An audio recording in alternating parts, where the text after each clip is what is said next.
You can always guarantee that lasagna will be a crowd pleaser at the dinner table, but can a meat-free version be just as tasty? Yes, says Chef Mindi Keane from Mama Nagi's, and she joins us now to prove that very point. Good morning. Good morning. Yes, it is absolutely delicious. Lovely to see you too. A lasagna without meat? Of course. What are you doing to me?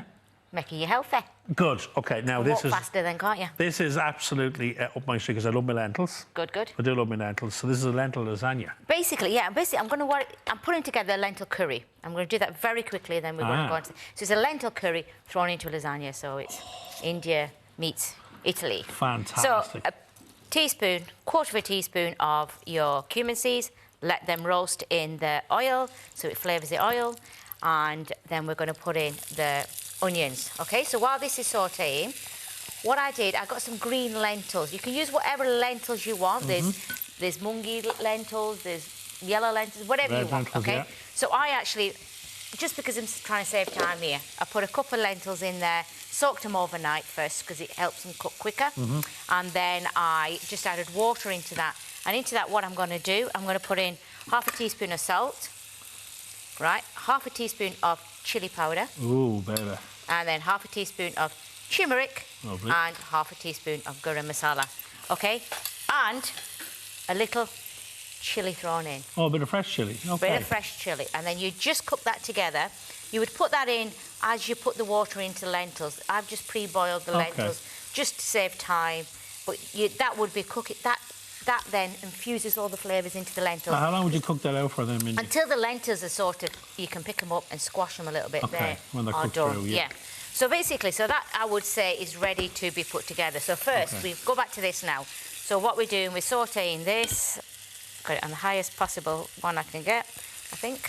So once you've got these in, it's the same procedure.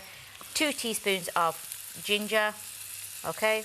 If you want to put more in, because don't forget this is you've got lots of flavour in this, so sometimes you need to add a little bit more than normal. OK, chilies and garlic, so 2 spoons of each. OK. Wow. OK. So. And were they just chopped chilies, were they? They were. I just grated them. I just grated the chilies, grated the ginger, grated the garlic. You can chop them, you can puree them, you can whatever you fancy. OK. Smells it here. And then once you get that up and running and cooking, that has to be browned off. OK. See if I can turn this up a bit faster. Well, go to warp factor 5. Oh, here, look, I'm going up to 18 there. There we go. Oh, we're cooking now. Right. So, OK, so these should be nicely caramelised. OK, so give it 5-10 minutes to cook them through, soften them up, and then we start putting the spices in. OK, so again... the spices going in here as well? Oh, yeah. Tell you what, double whammy. Yeah. So again, little half a teaspoon of salt goes in. You've got your turmeric, and I'm going to put a teaspoon, this is half a teaspoon, a teaspoon of garam masala, OK? And what else have I got there? I'm not going to put any chilies in because there's chilies in there and chilies in there. I've got a bit of coriander powder, I'll throw that in as well, OK?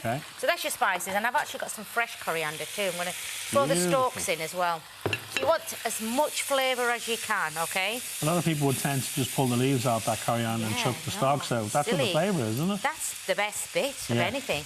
That's, you know, so yeah, definitely chop up the stalks, put them in. This should sort of sweat down into a little sort of and if you're not a huge fan of heat, Mindy, just, you know, you can temper with the chilli, leave the chilli out. Yeah, you don't need to add the chilies. Obviously, it's Indian style, so we you've got a bit of base heat there with the garlic, haven't you? Or the ginger, I should say. Ginger has a bit of a spice in, OK? And then into this, we're going to throw in 2 plum tomatoes, OK? Beautiful. Just chopped up. And that would sweat down and cook down into a lovely sauce originally. Well, could you use a tin of tomatoes if you haven't got the fresh? You can, yeah. You can just use half a tin. You don't want it to... It's not a watery substance because you need to layer it up, OK? OK. So that would sweat down, and then we're going to... 2 tablespoons of tomato puree. Just guess. Indian cooking's about guessing. Yeah, I love it. And then you have this lovely... That would sweat down. You put the lid onto that and let that cook down, OK? OK. So you give that 10 or 15 minutes and just cook down? Yeah, let that cook down. And then we're just going to... Just check the lentils. So the lentils are cooking away there. Let's have a feel of them. And they look like they're done. Perfect. So what you do is after this is cooked for the 10 minutes, sweat it down, made into a nice little sauce, you throw that in. So it all goes together. It all goes in. But don't forget, this is your lasagna mix. That is a lasagna mix. That's the inner. Okay. Now don't forget, it's not going to be as chunky as that. It's going to be more cooked down. So I'm just going to leave that to cook away. Because those tomatoes will break down, won't they, Mindy? Exactly. Yeah, and then you'll have a nice, like, sort of a filling for that. So I'm just going to put the lid back onto that and let that cook away. And what I mean, Mindy, that's a great little dish just to serve with rice there, curried lentils. Well, exactly. So you're getting 2 meals out of one. So, you can do your lentil night where you just have lentils and rice and chapatis or whatever you want to have with that, and that's 1 meal. And then your leftovers, put into lasagna. Very good. It's like when you do anything, you know, you always have bits and throw them in. Absolutely. And then putting it together, I always put a sheet at the bottom, okay? And this is the finished. So that's cooked down. That's cooked down. Very good. It's cold, obviously, because it's what I made earlier. Okay. You can put it in still a bit warm. But you can see what you're talking about there. That's not a loose sauce. It's a very tight sauce because you're going to layer it now. So we've got the lentils there. Okay, I'm just going to... Sorry, the lentils. The pasta. The pasta sheets. And again, if you want to go gluten-free, you can buy gluten-free from stores now. And if you want to go vegan, you can make your own and just eliminate the egg. Very good. know? So we're going to do that. And then I'm going to put a bit of feta cheese just on top of that, okay? Lovely. You can use whatever cheese you want. And again, vegan version, use whatever you want. And then we've got more sheets. So you're just going to layer that up. You're going Mediterranean, you got Greek cheese, Italian pasta, and then a curry everything. lentil. You think... And then Greek yogurt as well. Oh, okay. Got to put a Greek yogurt. So that's like your white sauce, your bechamel. Exactly, yeah. And you can, if you want to, again, do the vegan option, make your own, use cashew nuts, blend them down in a little bit of oil. I'm going to get stuck in while you're finishing off there. So you're just layering up there. I'm just layering that up there, okay? And then you're going to cook in the oven, Mindy. And then I'm going to put it into the oven. And you put it into the oven for about 20 minutes. Don't forget, it's all cooked. You're just really cooking the pasta. Now, you tell me the truth, don't you be... It's very good. Is it spicy? No. Tell me the truth. It's just right. No, it's not. Is it not? It's perfect.